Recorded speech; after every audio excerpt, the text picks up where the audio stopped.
You bought a TRICO Rear wiper blade. Now what?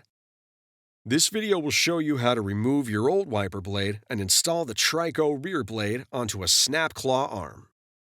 To remove your old blade, lift the wiper arm up as far as it will go and place your fingers between the underside of the arm and the center of the blade.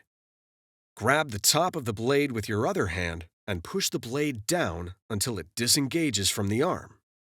Now that the old blade is removed, it's time to install your new blade. First, remove the plastic protector from the blade rubber. Then locate adapter D. Match the arrow on the adapter with the arrow on the blade and lower the adapter into the cavity in the top of the blade. Push the adapter forward until it locks into place. Push the blade onto the arm until the cross pin in the center of the blade locks into the groove in the arm end.